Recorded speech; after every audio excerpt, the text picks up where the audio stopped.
आपने गौर किया होगा कि रमज़ान के बाद से मैं थोड़ा सा इंसुलिन रेजिस्टेंस पे बात कर रही हूँ, ठीक है, क्योंकि ये ऐसा मसला है जो हर तीसरे घर में पाया जाता है। आज ही मेरे एक पेशेंट को मैंने लास्ट सेशन जब उनका हुआ था, मैंने कहा आप जो बातें बता रही हैं ना, आप जो सिम्टम्स बता रही हैं, मुझे लग रहा है आपको इंसुलिन रेजिस्टेंस है। और उनसे मैंने कहा अपना शुगर का टेस्ट करवाया और उनका HbA1c जो कि शुगर का टेस्ट है वो 9 निकला। ये अभी चंद घंटों पहले की बात है। मैं बहुत परेशान हुई। She is just 32 year old.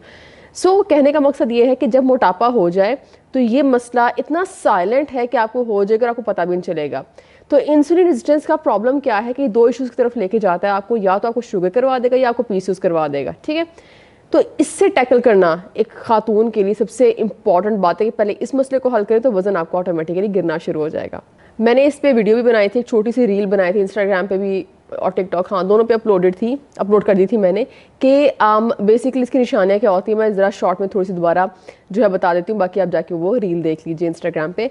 मैंने बताया था पहली निशानी इंसुलिन रेजिस्टेंस की ये है कि आपकी गर्दन पे काली धारियाँ होंगी, ठीक है। गर्दन पे, आर्मपिट्स पे आपको काली धारियाँ से ब्लैक लाइंस नजर आएंगी, वन, और ये किसी भी एज में हो सकती हैं, ठीक है।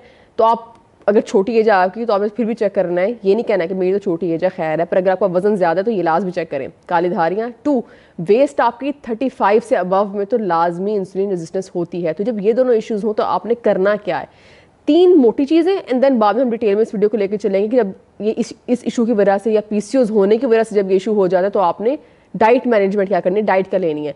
पहले हम डिस्कस करेंगे 3 मोटी बातें। वॉक से नहीं घबराना प्लीज़, चीनी निकाल देनी है, हर तरह का मीठा डाइट से निकाल देना है। ओकेजनल जो हम बिस्किट खा लिया, केक खा लिया, कुछ छोटे बहन भाई से टॉफ़ी लेके खा ली, ये काम नहीं करने आपने।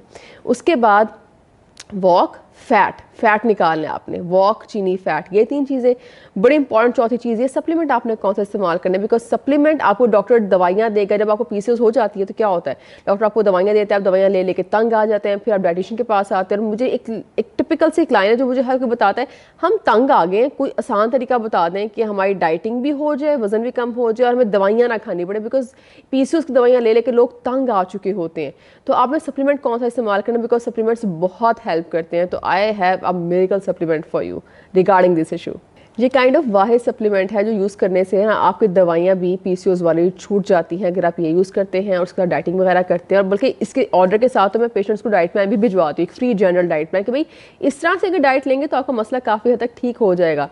ये बेसिकली करता क्या है, आपकी बॉडी में जब PCOS की वजह से इंसुलिन रेजिस्टेंस का प्रॉब्लम हो जाता है तो लोग मुझे एक बड़ी टिपिकल सी लाइन कहते हैं कि भाई हम डाइटिंग कर रहे हैं, वॉक कर रहे हैं, वी आर डूइंग एवरीथिंग, पर कम खाने के बावजूद वजन कम क्यों नहीं होता, बिकॉज आपकी बॉडी अंदर से डैमेज है और आपको मल्टीपल हार्मोनल इशूज़ है। तो जब हार्मोनल इशूज़ ठीक होते हैं तो ऑटोमेटिकली वजन गिरना शुरू हो जाता है। तो आपने डाइट बेहतर करनी है, साथ सप्लीमेंट इस्तेमाल करना है, और दोनों एक साथ करने हैं, डाइट, वॉक, सप्लीमेंट, ये 3 इकट्ठे मिलकर काम करते हैं और आप इजीली जो है विद टाइम अपने PCOS के मसले से या इंसुलिन रेजिस्टेंस के प्रॉब्लम से निकल आएंगे। अब कर लेते हैं मसलों को डिटेल से डिस्कस और चलते हैं डाइट की तरफ, क्या डाइट लेनी है और क्या गलतियाँ हमारी तरफ से हो रही होती हैं। पहली चीज़ तो ये कि एक प्लीज़ माइंड सेट बना लें कि जब हार्मोनल इम्बेलेंस हो जाए, बॉडी में कोई डैमेज हो जाए, तो आपने एक मसले की तरफ नहीं भागना कि मैं फलाना मसला सिर्फ ठीक लूँ, मैं सिर्फ वजन कम कर लूँ। आपने अपनी डिजीज़ को समझना है, आपने 1 बाय 1 उसका हर एक पार्ट पकड़ना है जो आपकी बॉडी को डैमेज करे और आपने उनको ठीक करने के पीछे चलना है। और वो कैसे होता है, सिर्फ ये सोचना कि मैं सिर्फ जिम जाऊँ और मैं डाइट ना करूँ और मेरा वजन कम हो जाए, रॉन्ग अप्रोच है। मैं सिर्फ सप्लीमेंट ले लूँ, वेट लॉस का कोई सप्लीमेंट ले लूँ, मेरी रूटीन ठीक मैं ना करूँ और मैं डाइट जो मर्जी लेती रहूँ, मेरा वजन कम हो जाए, नहीं होगा। मैं सिर्फ डाइट कर लूँ, ना मैं सप्लीमेंट लूँ, ना मैं वॉक करूँ, तब भी नहीं होगा। आपको ये तीनों चीज़ें साथ करनी पड़ेंगी अगर आप चाहते हैं आपका मसला एक्चुअली ख़त्म होकर रिजॉल्व हो जाए। तो तीनों साथ करने हैं।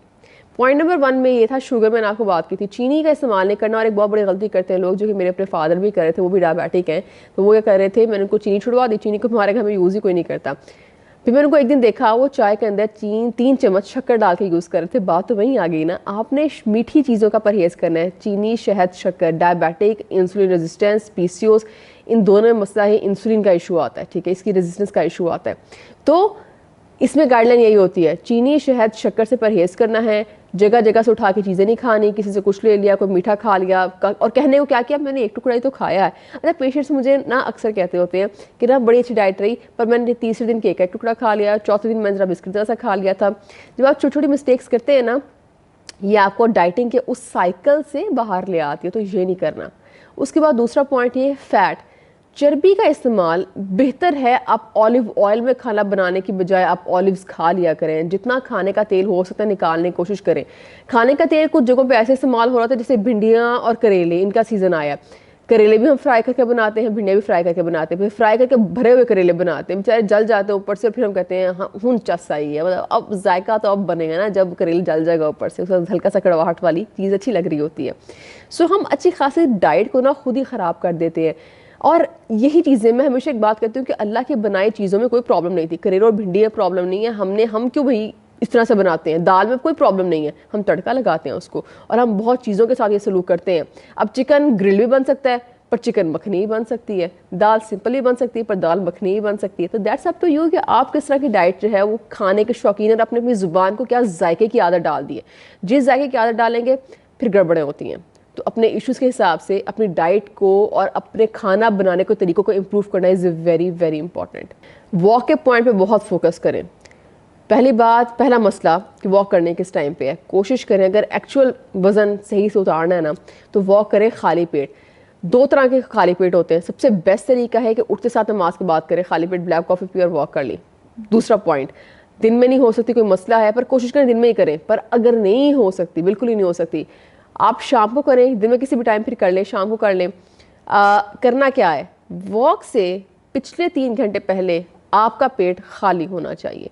ये एक मिस्टेक है, लोग करते हैं, हमें नहीं पता होता वॉक कैसे करनी है। फिर मैं अक्सर जब जाती हूँ ना, कभी जॉगिंग ट्रैक पे कभी जाऊँ वॉक करने के लिए बाहर, तो मैं अक्सर लोगों को देखती हूँ वॉक करी होती है ख़वातीन, और मेरा दिल करता है उनको रोक के कहूँ कि अगर आप वेट कम करने के लिए वॉक कर रही हैं तो ये कोई फ़ायदा नहीं देगी। बिकॉज वॉक का मकसद चहलकदमी नहीं होता, दोस्तों से बातें कर ली, कॉल कर ली, किसी को गाने सुन लिए, क्योंकि आपकी स्पीड कंसिस्टेंट नहीं रह पाती, आप बहक जाते हैं या बहल जाते हैं, तो उधर देख लिया। ये वॉक काम नहीं करती। वॉक वो होती है जब आपकी पिंडलियों से लेके आपके थाए तक और बॉडी को पता चले भाई मसल काम कर रहा है। बहुत से लोग कहते हैं वॉक करके आ गए, ना दिल की धड़कन हमारी खास तेज़ हो रही है, ना हमें सांस चढ़ रहा है, ना पसीना आ रहा है।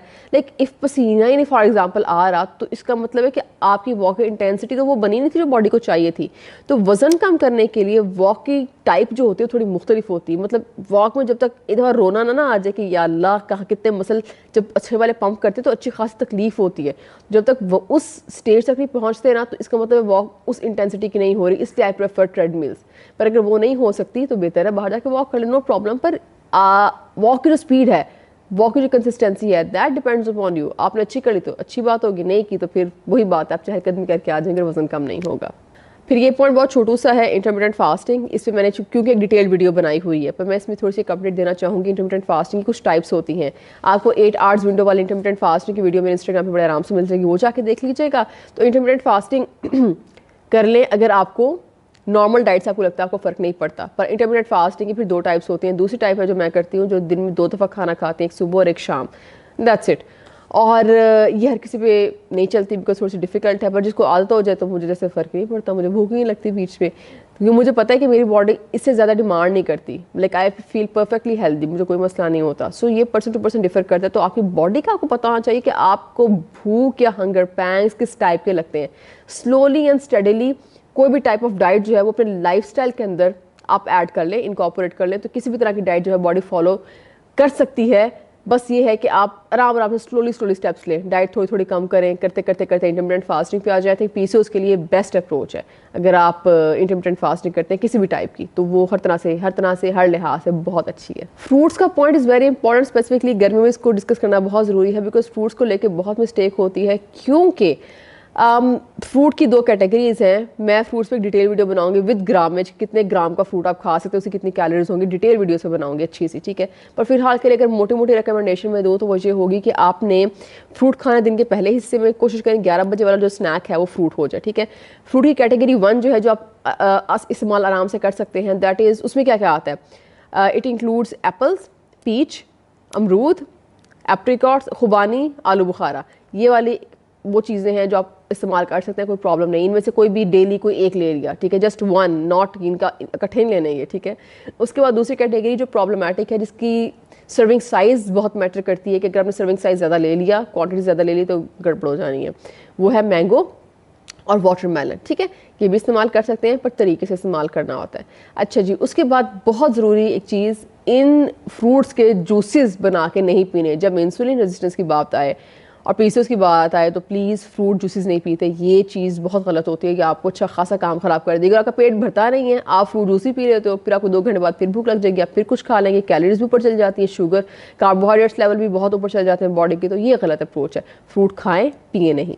रोटी का पॉइंट, आपको डिफरेंट आटे मिक्स करके रोटी इस्तेमाल करने की बिल्कुल कोई ज़रूरत नहीं है। सिंपल खालिस गंदम का आटा आप इस्तेमाल कर सकते हैं, मिक्स आटा बिल्कुल इस्तेमाल ना करें प्लीज़, ब्रेड्स इस्तेमाल ना करें। 1 रोटी बेस्ट है, क्योंकि आप 1 रोटी खाएं पूरे दिन में, बहुत दिल करते तो 1.5 खा लें। कोशिश करें मगरिब के बाद कार्बोहाइड्रेट जितने कट कर सकते हैं करें। रोटी खाने दिन के फर्स्ट हाफ में खाएं तो ये आपको ज़्यादा फ़ायदा देगी। तो पीसीओएस में भी रोटी इस्तेमाल की जा सकती है, बस वही बात है मैनेजमेंट। दूध और दूध से बनी अशिया ये थोड़ी सी अवॉइड करनी चाहिए पीसीओएस में, पर ये चीज़ें पर्सन टू पर्सन डिफर करती है। मैं कुछ पेशेंट्स को देती हूँ, कुछ को नहीं देती, डिपेंड करता है हर किसी के अपने केस पे। अब कुछ लोगों को एक्ने का इतना सीवियर मसला होता है, उनको दूध नहीं दिया जा सकता, क्योंकि दूध ये चीज़ एक्ने का मसला और एग्रीवेट करता है। तो ये आप अपनी डाइटिशियन से पूछ सकते हैं, डाइटिशियन आपको बेहतर बता देगी, आपकी हिस्ट्री उसको पता होती है ना, तो वो आपको बेहतर बता देगी आपने इस्तेमाल करने हैं कि नहीं करने। पर एक ओवरऑल रिकमेंडेशन है कि थोड़ा सा अवॉइड करें, और रात सोने से पहले दूध तो हरगिज़ नहीं लेना। चाय के अंदर दूध कंट्रोल्ड अमाउंट में लेना है, बल्कि चाय वाला टॉपिक भी मैं इस वीडियो में डिस्कस नहीं करूँगी, क्योंकि इस पर मैंने एक रील बनाई थी, वो भी इंस्टाग्राम में अपलोडेड है, आप लोग जाके देख सकते हैं। तो चाय किस तरह बनानी है, कब लेते हैं, तो go and do watch that reel. दालचीनी एंड एप्पल साइडर विनेगर, ये जो टिप है ये बहुत ज़बरदस्त है पीसीओएस के लिए, क्योंकि ये इंसुलिन रेजिस्टेंस का इशू जो है वो थोड़ा और कंट्रोल करती है। आपने बनाना कैसे, डिटॉक्स बनाने, इतना सा दालचीनी का टुकड़ा लिया, उसके 4 ग्लास पानी में डाला उसको, और उसके बाद आपने उसको उबाल लेना है। उबालने के बाद उस पानी को बोतल में डालना है, और उस बोतल के अंदर 2 चम्मच एप्पल साइडर विनेगर डाल लेना है। That's it. वो 4 ग्लास आप दिन के किसी भी हिस्से में आराम से 1-1 ग्लास करके पूरा कर सकते हैं। पर वही बात जो मैंने वीडियो के स्टार्ट में की थी, सिर्फ यही करने से फ़ायदा नहीं होगा, आपको सब करना पड़ेगा। Diet, exercise, supplement and then these sort of remedies फिर बहुत अच्छा काम करती हैं। आखिरी चीज़ जो मैं वीडियो में कहना चाहूँगी वो ये कि स्मॉल स्टेप्स लें। बेशक आपसे प्रॉपर डाइटिंग नहीं होती, छोटा स्टेप, जैसे लेट्स से मैं कहती हूँ मैंने इस 1 हफ्ते चीनी छोड़नी है, एक आदत बनाएं, देन नेक्स्ट आदत बनाएं, फिर नेक्स्ट एंड देन अगली। ठीक है, डिटॉक्स पीने का दिल नहीं करता, कोई बात नहीं, अभी ना पिए, अभी सिर्फ चीनी छोड़ दें, नेक्स्ट वीक फैट छोड़ दो, उससे नेक्स्ट वीक वॉक की आदत बना लें। ये वाली चीज़ कहना कि मेरी रूटीन बहुत बिजी है, मैं बच्चों को टाइम देती हूँ, मैं स्टूडेंट हूँ, मैं इसलिए अपनी सेहत पर तवज्जो नहीं दे पाती, तो एक बात याद रखें, आपकी सेहत है तो ये सब चीज़ें हैं। जैसे मैंने लिटरली, मेरी अपनी एक फ्रेंड की बात है कि उनकी शादी थी, उनकी मदर गॉट सिक एग्जैक्टली उस टाइम पीरियड में when she was about to get married, उनकी शादी थी, and she got sick and she could not even attend her own daughter's wedding because she was sick. So सेहत के साथ ये सब चीज़ें होती हैं। अगर आपको लगता है कि आप आज काम कर लेंगे, आप वर्कaholic है, आप स्टूडेंट हैं, आपने बहुत पढ़ना है, आपने रातों को जागना है, और आपको डाइटिशियन कह रही नहीं है, आपकी मसला ही सारा ये है कि आप रात को जागते हैं, आप सो जाएंगे तो आपका मसला ठीक हो जाएगा, पर आप कहते हैं नहीं मैं रात को जागूंगी बिकॉज मुझे पढ़ना है, तो देखिए पढ़ाई कहाँ तक रह जाएगी। इफ़ यू गेट सिक तो पढ़ाई क्या क्या पढ़ाई कर लोगे आप। सो अपने आप को ये समझाना है कि सेहत के साथ ये सब चीज़ें हैं, सेहत नहीं है तो ये कुछ भी नहीं है। आपकी सेहत है तो आप बच्चों को एंजॉय कर सकते हैं, बच्चों ये काम कर सकती हैं, आपकी सेहत है तो आप पढ़ाई कर सकते हो, आपकी सेहत है तो आप जॉब कर सकते हो। तो कोई भी चीज़ सेहत के बगैर नामुमकिन है करना, इसलिए सबसे पहली प्रायोरिटी जो है आपकी लाइफ में आपकी सेहत होनी चाहिए। तो इस मैसेज के साथ करते हैं इस वीडियो को ख़त्म। कोई सवाल हो तो कमेंट बिलो, उस पर वीडियो बन जाएगी, लंबी बनानी हुई लंबी बना लेंगे, छोटी बनानी हुई रील बनानी हुई छोटी वीडियो बनानी तो वो बना लेंगे। पर एक और चीज़, रील्स लाजमी देखा करें, जो आपके छोटे छोटे सवाल होते हैं ना, जो आप कमेंट से पूछ रहे होते हैं, जो आप मैसेज में पूछ रहे होते हैं, तो मैं इंस्टाग्राम पे रील्स बना के उसको अपलोड कर देती हूँ। एक मिनट की हार्डली छोटी सी वीडियो होती है और उसमें अच्छी इन्फॉर्मेशन मिल जाती है, मतलब थोड़े टाइम में ज़्यादा इन्फॉर्मेशन। सो वो ज़रूर देखा करें। तो बस दैट्स इट फॉर नाउ। अभी आपको कोई क्वेश्चन है तो कमेंट भी लो, तो इंशाल्लाह फिर मिलते हैं नेक्स्ट वीडियो में। तब तक के लिए अल्लाह हाफिज़।